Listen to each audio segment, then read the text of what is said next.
So we're gonna look back right next to your clef, and I want you to look next to that C. And normally when we look next to that clef, we see some sharps. So take, for example, if you went back to page 14, and I'll just show this to you guys. You don't need to worry about turning back right now.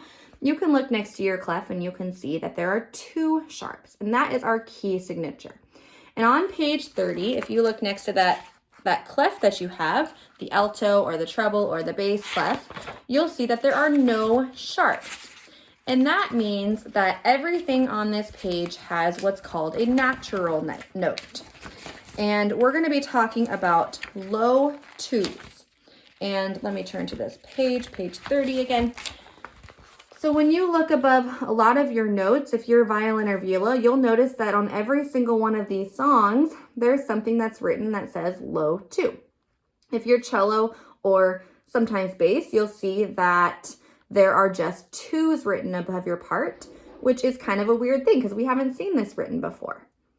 So what that means is when I play something called a low 2 for cellos, what that means for you is normally you guys put your first finger down, you put your second and third finger down to play that F sharp, but you're going to take off that third finger and you're going to play a second finger. And your 2 just means you're going to play it in the same place that you already have it down. You're just not going to put that third or that fourth finger down.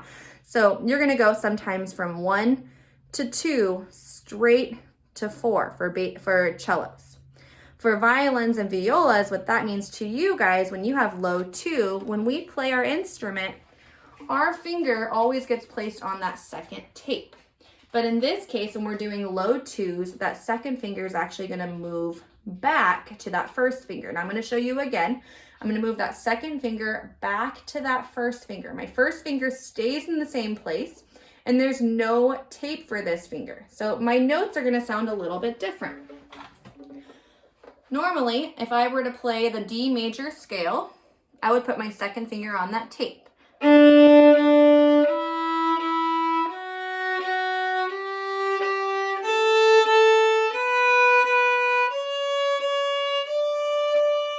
In this case, I'm going to change the sound of the D major scale and I'm going to play a low 2.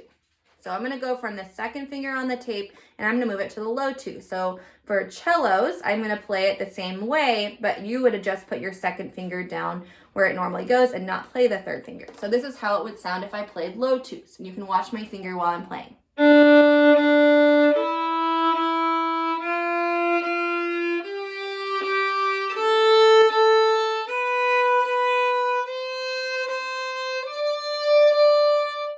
Can you hear how the sound changes when I just move that second finger a little bit lower and I move it closer to that scroll?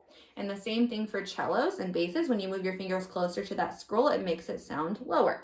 So I'm going to play the C major scale, and I want you to look in your book and see song number 36 and where your new notes are. Here's C major scale. C,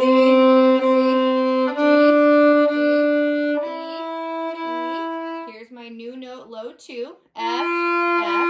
Now I need to find the same G that I normally play, G, G, A, B, then my low 2, C, C.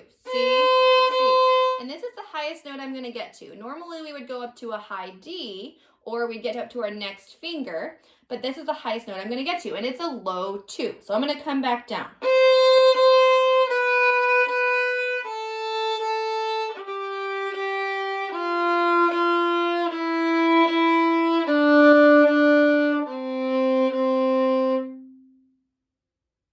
So that is the C major scale, a little bit broken up with me kind of stopping and showing you. Now I'm going to play the whole thing without stopping.